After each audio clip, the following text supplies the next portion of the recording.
Good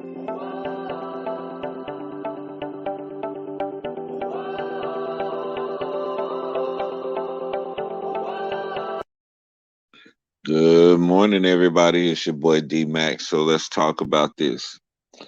Claressa Shields has suffered her very first defeat in her pro career, I guess.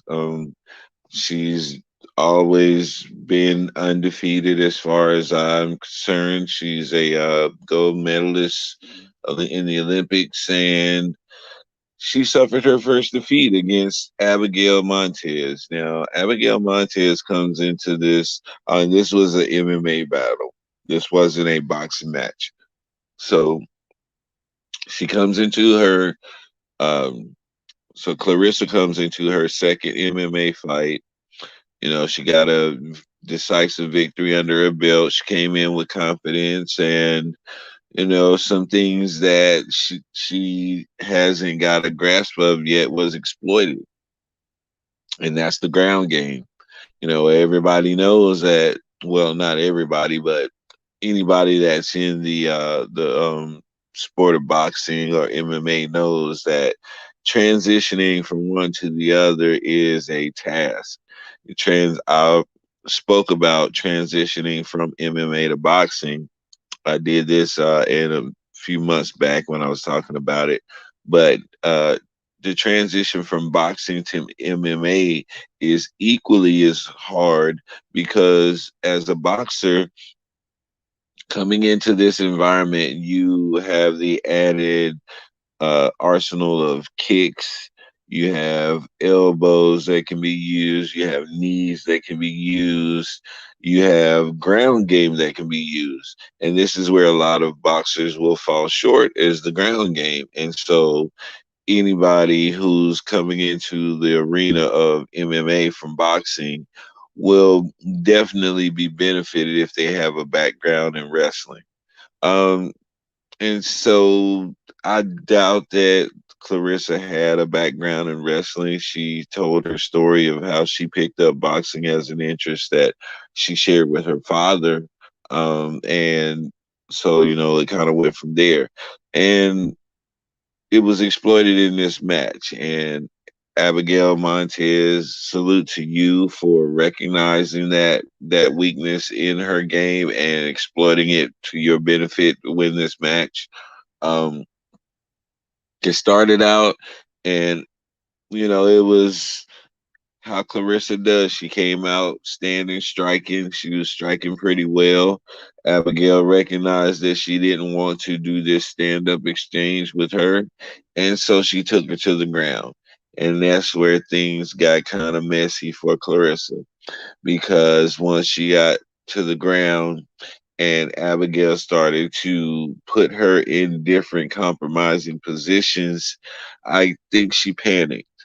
And when she panicked, that's when Abigail sees the opportunity to just gain the dominant position, and she slid all the way up, put her knees up under her armpits so she could gain that top control, and she just pounded away. Pretty much is what she did.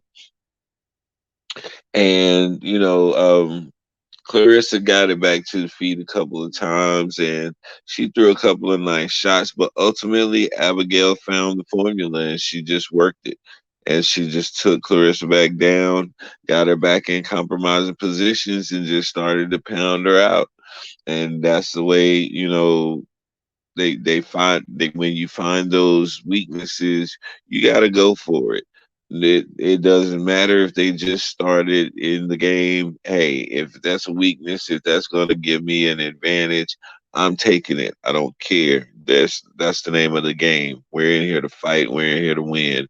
Winning is what gains me more notoriety and more leverage to be able to negotiate when I go to do these contracts and stuff like that. So she's in there to win. She's not in there to consider, oh, well, she just started. Whatever. You came into the game, you're going to get what the game gives. So Claressa took her first loss.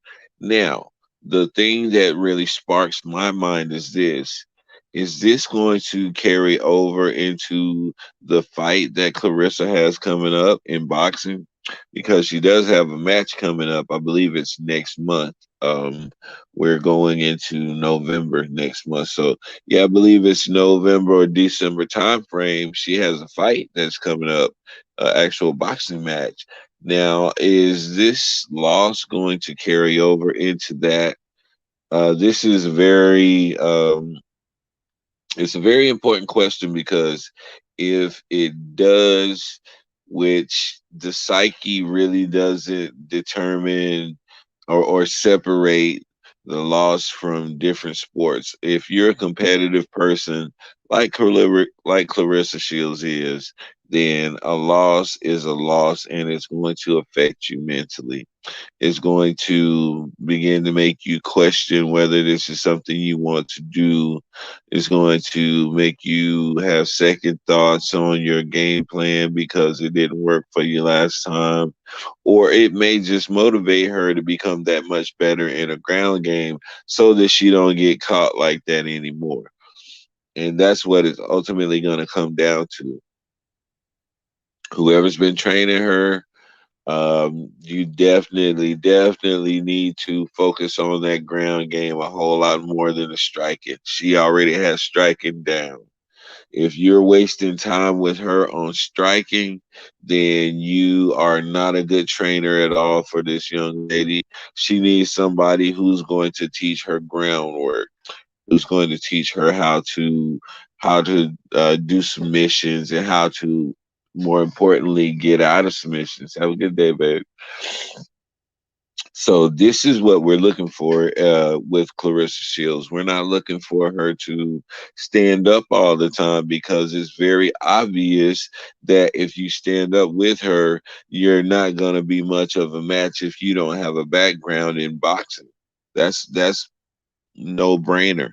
But getting her strong in her ground game should have been priority number one. Soon as she stepped in the gym the very first day, her priority should have been number one, fighting from the ground, because now everybody's going to exploit that and this is going to destroy her confidence because she prides herself in being undefeated, undisputed, and all of those things. And they're necessary for the type of bravado that she keeps. So now that that's been tarnished, and there's somebody out there that can say, hey, I whooped you. And I didn't just regularly beat you, because it wasn't just, you know, that third round. Yeah, she was just, I mean, if the ref wanted to, he could have stopped it and nobody would have had any problem with it other than Clarissa. It was one of those types of things. So to see her get beat so decisively and, to see how that's going to affect her confidence going into her boxing match, that's going to be very interesting to watch. And I'm going to be watching pretty close with that. Now, the last video that I did, I was talking about boxing and I forgot to mention and charge it to my head, not my heart. But Shakur Stevenson, he eked out a victory. Well, didn't eked out. He stopped his opponent decisively in the 10th round, I believe it was. And he's a very good up and coming fighter that we need to be watching out for. He has a lot of energy, he has a lot of confidence, all of those things that you want to see in a good fighter. And he would be a good matchup for like a Devin Haney or even a Ricky Garcia, one of those guys like that. I would love to see that matchup because he's definitely got something that would put some butts in the seats. He would definitely sell tickets. I would go to see him fight. And like I said, I didn't mean to forget about him last time. I just got so caught up in talking about Tank Davis and Romelo, or what's his name, Rolly Romero.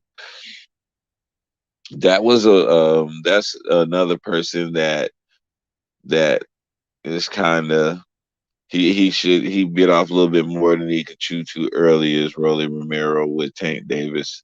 but I already talked about that before. And I'll go back to Shakur Stevenson.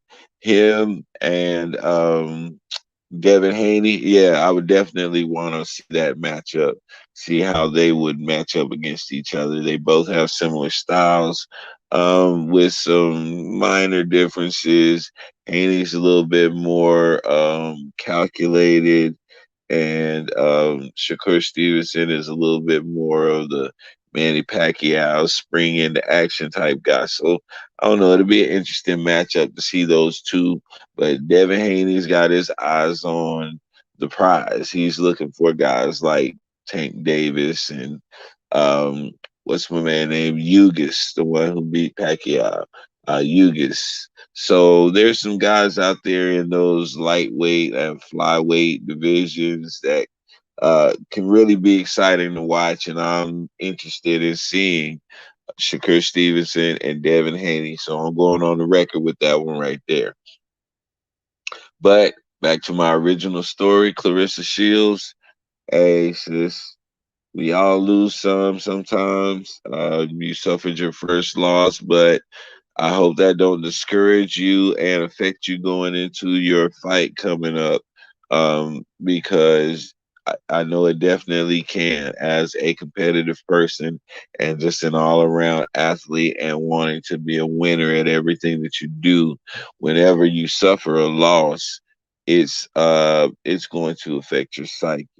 So work on building that up, and get back into the boxing ring and do your thing. It's hard to make that transition from one to the other. So I commend you for trying it. Being a two sport athlete is hard. Ask Deion Sanders or Bo Jackson, guys like that. They know what it is to be a multi sport athlete. So I commend you for what you're doing, Claressa. Keep it up. You're still the undisputed woman boxing champion of the world. You keep that intact. This is your boy D Mac. I'm about to get out of here. Y'all know what I say. Sticks and stones can break your bones, but the word can always heal you. I'm out.